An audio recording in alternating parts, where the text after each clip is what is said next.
opinion, in love sometimes should never be an answer. When you love someone, you have to make sure that at the end of the day, you're going to have a pathway together. You're going to have a children. You're going to have a family. At the end of the day, you're going to have a future together, ladies and gentlemen. Before I move on to my further analysis, please allow me to give a few rebuttals to the proposition side. Number one, she came up here and saying that the periodically license is not about questioning the love, but it's about deterrent. It's about forcing each other to love each other. Number one, we don't think that if fall in love, you have to force them. Because when you want to marry someone, you should at the first place already love them. You should at the first place already commit that you want to love them. You want to put your effort to love them at the first place. It should not be forced. Why? Because if you force someone to love someone by the law, it means that when somebody is already boring about this relationship, they're not going to endure it anymore. But if you force someone to love someone because of love, it's going to endure more. Because why? Because they're going to understand each other more. Because they're going to understand when each other have a problem. Because they're going to understand that when we fighting against each other, when we have arguments, it's not at the end of the world, and we still can resort to a solution later, ladies and gentlemen. Number two, when they come up here when they come up here and they talk about the abusive partner, that in this case, veteran can work with like the abusive partner. We think that abusive cannot be stopped just by saying that in 5 years I will renew your license. Because if those men really abusive, really like to use power against those women, it means that even though you end the relationship, the man can go and abuse the woman anyway. And at this point, you have to go and resort to police, right? And in this point, it means that police work at the first place. Because what you actually have to do is encourage those women to go to police, encourage those women to go to court, to fight against the man. It's not that you say that women have no choice, so you're going to provide them a shortcut way. Because those shortcut way is not really working, and those shortcut way is really determining and really have the relationship and really have the woman life at the end of the day, ladies and gentlemen.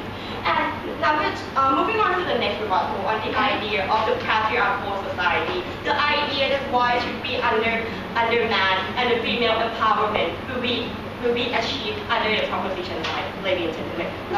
I have a few responses to that. Number one, we think that we already give choice to them in this kind of school. When we already have court, we think that court is already working. Why? Because court is a spatial organization, spatial group that the government built in order to make sure that they help resolve and help solve the problem between each other. If court doesn't work, it means that the government and the country failed at the first place. So we think that if you say that court is over, it means that we have to assist, and we already at the first place say that we're going to subsidize the court about the relationship between each other. Because at the end of the day, this court will be working more and can help each other more. And number two, we think that when you say that feminist movement is about assisting women, we understand that feminist movement has to assist women. But we think that when in terms of assisting, it doesn't mean that it has to go by the 5-year periodically. We think that it has to encourage those women to go out into the society, to have actually make them feel that I have a choice. Because the choice is not about going and having a private group and signing the paper. But a choice is meaning that they can actually go to the police, go to the government, because there can always be a choice for them, always be a police, always be everything for them to resort to an answer later. And before I move on to Annie. Women are afraid to report abuse and sexually abused, and our model allows them to leave the marriage without having the need to report. So how engage us with that? Number one, we already covered in the first place. At this period of marriage, women need to be encouraged to be more courage. They need to make sure that they have more choice to go to the police. It doesn't mean that when you say that you're going to have a private room and those women will be that will have a courage in like 5 seconds that say I have a room next to my husband and now I'm going to have the courage to sign a paper that I don't want to. It means that if they're really afraid of the partner for 5 years, they're going to afraid of it forever. So it means that you have to have someone to help them, have counsel, have something to help them to be away from this problem, ladies and gentlemen. So this moves me into my argument in this debate, talking about how parental license destroy the society.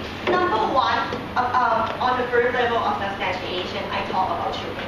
When you talk about children born in the family, when we have a parents, right, we are the very, very, very most vulnerable actors in the society. We think that, imagine if myself, when I saw my parents fighting against each other, I really feel afraid. I really think that I don't want them to break apart each other. I really want my mom and my dad to stay together forever, right?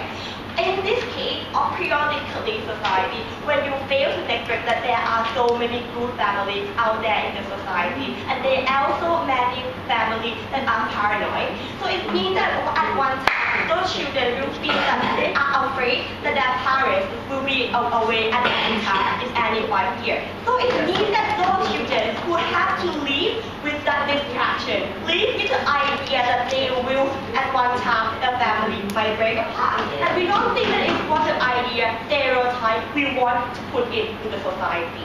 Number two, on the second substantiation, talking the idea about religious. We think that when we talk about religious, right, we don't want it to be contradicting with each other. When we see a religion, it's one of the most important institutions in our country. When it's built, it be there as a place for us to have like a faith, a place for us to have like a learn on that, right? So it means that at one time we talk about like so many religions that have really against the idea of sex, like divorce at the first place. So it means that what actually going to happen is that chaotic turmoil will actually happen. Just look about the very small problem about gay and lesbian in America. Just those problems you really annoying the shirt that at the end of the day, those policy is taking like 100 years to be built.